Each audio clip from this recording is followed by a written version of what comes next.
22 अक्टूबर का क्वेश्चन था, is religion antithetical to science. अब देखो, ये बहुत ही जनरलिस्टिक क्वेश्चन है। जनरलिस्टिक क्यों है? रिलीजन डेली बेसिस पर हम सुनते आ रहे हैं कि क्या होता है क्या नहीं होता है। साइंस डेली बेसिस की कहानी है कि क्या होती है क्या नहीं है।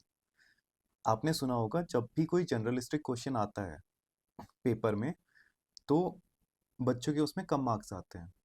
क्यों आते हैं? क्योंकि हर किसी ने कुछ ना कुछ पढ़ा है इन चीज़ों के बारे में, एंड हम लोग जनरल नॉलेज ही लिख रहे होते हैं। तो जीएस जैसा आंसर नहीं लिखना है पहली बात। तो अगर जनरलिस्टिक क्वेश्चन है तो आपको थिंकर्स का यूज करना ही करना है। अगर आप थिंकर्स का यूज नहीं कर रहे हैं जनरलिस्टिक क्वेश्चंस में, then you will fetch less marks. Simple है।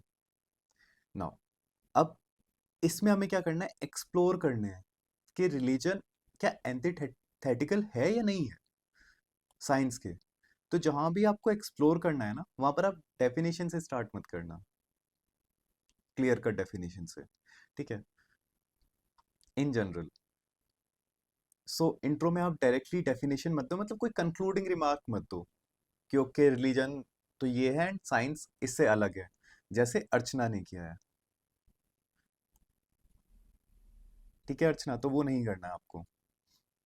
नाउ ओके, इंट्रो में आपको क्या लिखना होगा कि relation between science, religion and science has been a subject matter of sociological research.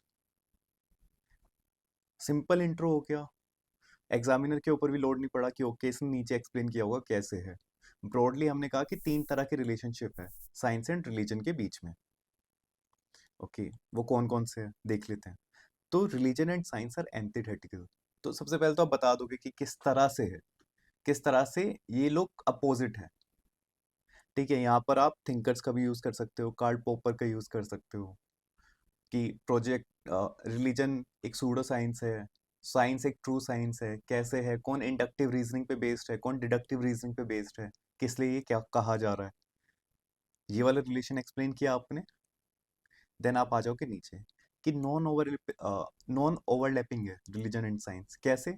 Religion क्या आंसर करता है आपका वाई ऑफ एवरीडे लाइफ, और साइंस क्या आंसर करती है आपका how present and future work. ठीक है, ये कंसर्न है इसलिए इस इसके ऊपर है, सारा मटेरियल वर्ल्ड के ऊपर ही कंसर्न है। ओके, यहाँ पर आपने 2-4 पॉइंट यहाँ पर लिखे, उसके बाद आप आगे चले गए। फ्यूजन मॉडल कि ये दोनों एक दूसरे से इंटरकनेक्टेड है, कोडिपेंडेंट है, सपोर्ट करते हैं एक दूसरे को। कैसे?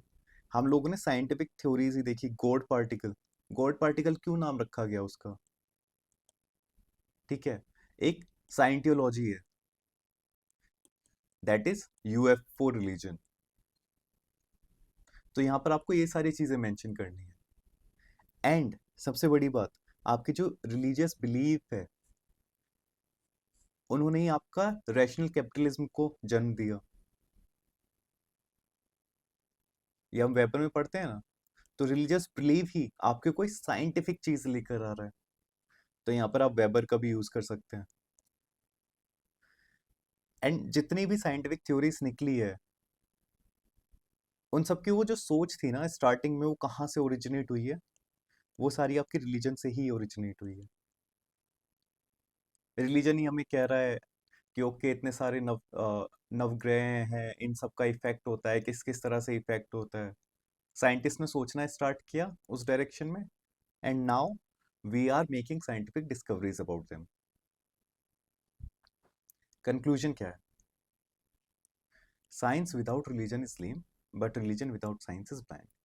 एक लाइन का कंक्लूजन, एक ही लाइन का इंट्रो था आपका। बीच में आपने अब ये तीनों मॉडल एक्सप्लेन कर दिए। देखो, जब भी आप ये मॉडल्स के थ्रू एक्सप्लेन करते हो इस तरह के क्वेश्चन को, तो एग्जामिनर के लिए इजी हो जाता है कि ओके इसने ये रिलेशन 1 लिख दिया, रिलेशन 2 लिख दिया, रिलेशन 3 लिख दिया। आपने चाहे इसमें 4-4 पॉइंट ही लिखे हो बस, बट एग्जामिनर के लिए बहुत इजी हो गया कि ओके आपको पता है। आपने एग्जामिनर के लिए इजी कर दिया, एग्जामिनर आपको मार्क्स देके जाएगा।